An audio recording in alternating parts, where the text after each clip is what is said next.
Estamos de volta com o programa Questão de Direito. Estamos aqui discutindo, trazendo para você que está em casa nos assistindo aí, você o nosso telespectador, o que é o impeachment. Estamos discutindo aqui questões relativas ao impeachment, aspectos jurídicos, aspectos políticos. Eu continuo aqui nesse segundo bloco com o professor Felipe Miranda, professor do curso de Direito da Univale, coordenador do curso de Direito da Univale. A professora Margarida também está aqui abrilhantando essa discussão. E nós temos aqui do meu lado, continuamos aqui também com o nosso querido aluno de Direito, Mauro. O professor Felipe, encerrando o primeiro bloco, ele trouxe uma questão aqui importante, uma questão interessante. Quando ele falava o que é o impeachment e os aspectos, de fato, que levam ao impeachment. E aí surge uma pergunta que eu queria iniciar esse segundo bloco fazendo ela para a professora Margarida. Professora Margarida, como se diz por aí, não vai ter golpe, não vai ter golpe. E aí, o impeachment, ele pode ser considerado um golpe, de fato, ou não? Acreditamos que não, que a questão do golpe é uma questão mais para desviar a questão da legalidade do processo. Existe um processo para o impeachment acontecer, né? A pessoa, quando ele assume um cargo, né, de chefe executivo de um Estado, ele foi eleito, né, pelo sistema democrático de direito e também, no mesmo sistema, né, quem elegeu também tem a condição de retirar caso essa pessoa não esteja atendendo aos requisitos fundamentais para aquela função que ele está ocupando. Então, para um processo acontecer, ele tem que passar por um percurso legal, legítimo, e é claro que existem, sim, aspectos políticos do envolvimento das pessoas que estão por ali, né, na Câmara, porque tem que ter ali o número, quantidade de pessoas que estarão votando com sim, com não, para a questão do acatamento da denúncia. Então, não há que se falar em golpe, há que se falar num processo legítimo de um país democrático, com questões objetivas para que se aconteça o processo do impeachment. No nosso país, a gente percebe que o impeachment ele se distancia um pouco da nossa realidade pelo próprio fato de não ser uma coisa corriqueira, até felizmente, né? Não ser uma coisa que acontece no dia a dia, né? Então, pouco se discute sobre esse assunto porque ele não acontece repetidas vezes no nosso processo, não tem acontecido nos últimos anos. É importante a gente perceber isso, né? Falar sobre isso, porque de fato o impeachment ele não é comum. E, assim, menos mal que ele não é comum, né? Agora, de fato, alguns fatos que acontecem, que desencadeiam a possibilidade do impeachment, é que fazem chegar aonde nós estamos hoje, no momento atual brasileiro, de discussão acerca disso, de questionamento acerca disso. E você, professor Felipe, como é que você vê? É golpe, não é golpe? Como é que você se posiciona diante disso? Na verdade, eu, como já havia assentado em premissa anterior, na verdade não se trata de um golpe. E nós podemos afirmar a constitucionalidade ou a compatibilidade democrática desse instituto se nós fizermos algumas digressões históricas para nós verificarmos, por exemplo, se o que sucedeu em 1º de abril de 64 foi ou não um golpe. Tá? Se nós revitalizarmos um pouco desse momento, nós vamos concluir que o presidente da República, quando em viagem para o estado do Rio Grande do Sul, na sede do comando do 3º Exército, naquele momento, no auge da madrugada, o presidente da Câmara declarou a vacância do cargo de presidente da República. E quando surgiu esses alarmes de que isso ocorria, membros da Casa Civil do presidente da República compareceram ao Congresso Nacional no sentido de tentar pronunciar uma mensagem, levar uma mensagem pronunciada pelo presidente da República. Então, se nós compreendemos que esse ato do presidente da Câmara declarar a vacância da presidência da República, quando o presidente da República estava em viagem oficial para um dos estados da federação, se nós compreendemos que isso é um golpe, significaria que nós vamos excluir qualquer possibilidade de entender o impeachment como golpe. Porque ali foi um pronunciamento, uma atitude situacional, casuística, que não observou nenhum processo legal ou legislativo previsto. Já o impeachment ele é diferente. Como eu disse, ele é um ato civilizado e republicano de se afastar o presidente da República das suas funções constitucionais quando ele não atendeu os paradigmas de legalidade e dos valores que se espera do chefe do Poder Executivo. Se nós observarmos também o rito do processo de impeachment, de forma bem superficial, ele passa pelas duas casas do Congresso Nacional. As duas casas eleitas democraticamente através do voto direto dos cidadãos. De forma que nós não podemos compreender como um instituto tão próximo da sociedade, exercido e conduzido pelos nossos representantes eleitos, também possa ser considerado impeachment.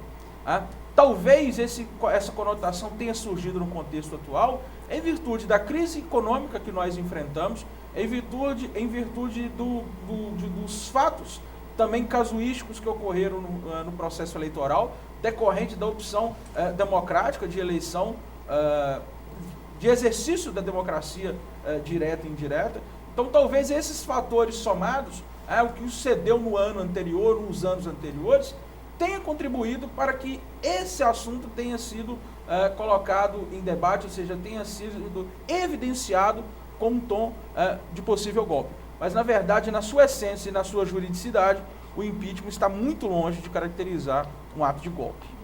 Teria que se respeitar no impeachment também a ampla defesa e o contraditório? Por evidente, a deflagração do processo de impeachment implica justamente isso. Um processo legislativo. Na verdade, o impeachment ele tem essa, como eu disse, essa natureza ambivalente, porque o conteúdo das decisões serão de tom exclusivamente político. E não político no sentido de político partidário, mas político no sentido da polis, ou seja, aquele autêntico sentido grego que implica na relação de poder entre determinados agentes de uma sociedade. Mas o caráter jurídico é justamente isso. O presidente da República, deflagrado o processo de impeachment, ele terá um prazo para se defender. Ele vai poder exercitar o contraditório, ele vai poder exercitar a sua ampla defesa sobre os atos que constam da petição de impeachment, ou seja, da denúncia recebida pelo presidente da Câmara. De forma que é possível concluir efetivamente não se tratar de um golpe por mais um elemento, ou seja, o contraditório e a ampla defesa, que são caracteres fundamentais de qualquer processo judicial ou administrativo, também se aplica ao procedimento do impeachment previsto na Constituição. Então, a presidente da República ela não vai sofrer um ato de afastamento ou qualquer outro chefe de Estado sem ter oportunidade de defesa, diferente do que aconteceu em 64. Então, por isso, nós podemos compreender dessa forma. Longe está o impeachment de caracterizar qualquer ato de golpe. Muito interessante. Esclarecimento importantíssimo.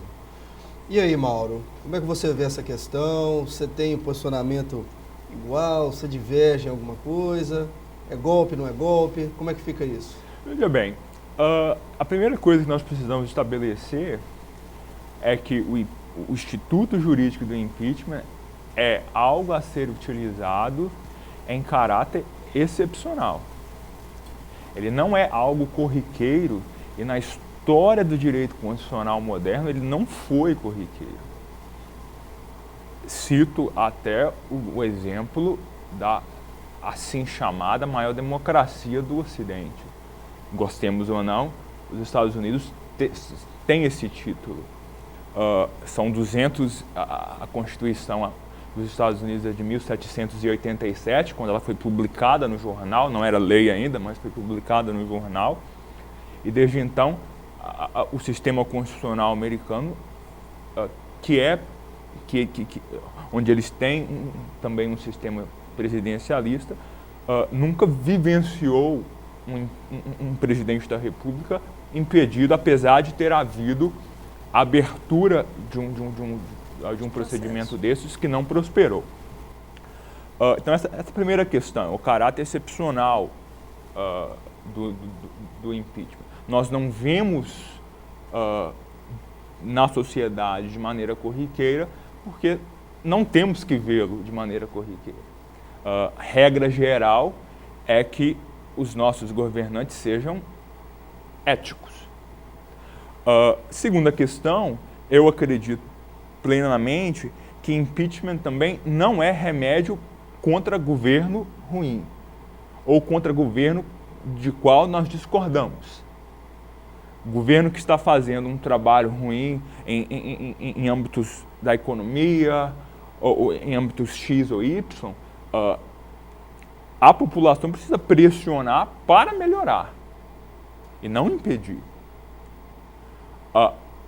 No entanto, vou dizer que, havendo taxativamente, dentro da juridicidade, as hipóteses legais para se impedir um presidente da República, dentro dessa realidade, não há dúvida, não seria um golpe.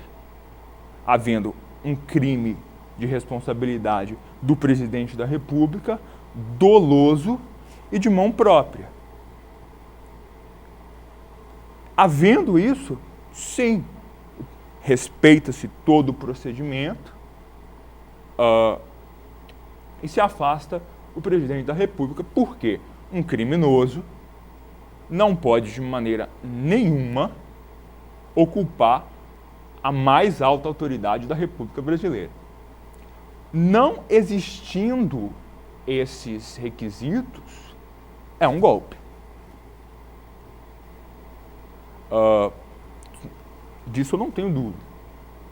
E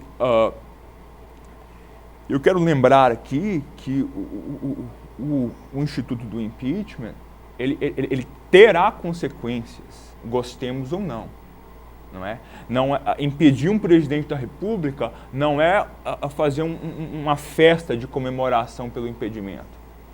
Gostemos ou não, seja ele um criminoso ou não, vai haver um impacto na República enorme.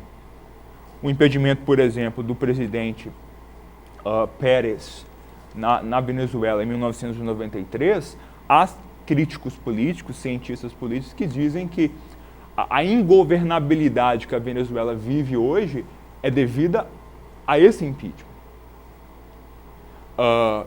Então, para fechar o meu comentário, em discussão política não existe essa previsibilidade que há em discussões jurídicas. Um impeachment pode trazer um amadurecimento democrático da República. Uma coisa que o Brasil precisa hoje, urgentemente, é da democratização da República. A República foi instituída, mas ela precisa ser democratizada de fato e materialmente, não apenas formalmente. Mas, de um outro lado, um impedimento do presidente da República pode trazer décadas de ingovernabilidade. Então, o que eu quero chamar a atenção é que não se trata, com todo respeito, de uma brincadeira. É algo seríssimo e talvez dentro do direito constitucional seja um dos institutos mais sérios. E então, em suma, havendo o crime de responsabilidade doloso de autoria do presidente da República, não é golpe. Não havendo, ao meu ver, é um golpe. Poderíamos considerar, até para elucidar melhor isso aí também, o próprio exemplo que o professor Felipe trouxe, né? O primeiro exemplo lá de 1963, salvo engano. 64, isso. Que de fato era um golpe, você pega uma pessoa desprevenida e o direito, ele não contempla essa possibilidade, mas pode haver atos de pessoas que estão agindo fora de um contexto democrático de direito e, de fato, quando a gente trabalha alguns requisitos. Então, é importante a gente pontuar. E você trouxe uma questão interessante aí, quando você citou que, em determinado momento da história americana, ou estadunidense, vamos colocar assim, foi aberto um processo de impeachment que não foi concluído. Nós temos aqui no nosso país, eu queria questionar isso, professora Margarida, uma discussão também que ela é interessante, uma dúvida que surge, de fato. O ex-presidente Fernando Collor de Mello, ele sofreu impeachment ou não? Ele foi retirado do poder pelo impeachment? Ele foi impedido de fato ou não? Porque tem gente que diz que foi, tem gente que diz que não foi. Já que abriu essa premissa aqui, e aí, professora Margarida, foi ou não foi? O Collor sofreu processo de impeachment ou não? O caso do Collor é o que nós temos mais próximo, né, de discussão. E o processo dele não foi um processo de impeachment. Ele, até essa questão que nós estamos vivendo hoje, de comoção, de repercussão, isso tudo gera uma pressão também para essas pessoas que estão nesses lugares. E no caso dele, ele renunciou. meio que de última hora, né? O que fez com que a Câmara não aceitasse como renúncia e levou o processo, né, o procedimento, à frente. Tanto que ele perdeu os direitos políticos, ele ficou inelegível, ele sofreu as consequências do processo de impeachment. Contudo, ele renunciou antes, né? Porque quando um processo deve ser iniciado, haverá que considerar que a pessoa tem que estar no cargo, né? Mas se ele fizer a renúncia durante esse período, né, o processo, né, dependendo do tempo que está em vigência esse processo, não será acolhido, né? No caso dele, ele fez a renúncia antes de acontecer a votação pela Câmara. Então, por isso existe essa questão, já que eles, não aceitando a renúncia, continuaram com o processo, ele passou pela questão de ficar impedido, de, né, ficar inelegível pelo tempo, de sofrer todas as consequências do processo, então se considera, de uma maneira geral, né, por conta dos efeitos, né? Mas na questão dele foi efetivamente uma renúncia. Então, a gente pode perceber e analisar o aspecto do Fernando Collor de Mello. Foi aberto o processo de impeachment, ele tentando uma jogada política, renunciou pouco tempo antes, né, ou num prazo que já não era permitido, deve ser isso, já tinha precluído algum prazo ali, e mesmo assim ele sofreu as consequências. Então ele não sofreu o processo de impeachment, ele sofreu as consequências do processo de impeachment. Já que a Câmara levou à frente. Interessante, interessante. O programa Questão de Direito, ele fica por aqui. Né, nós voltamos agora com o nosso terceiro bloco, só um tempinho para você tomar uma água, mas não saia daí que nós vamos continuar no terceiro bloco, discutindo ainda acerca do impeachment. Tem muita coisa boa para você ainda aprender e nós vamos discutir aqui. Voltamos já já.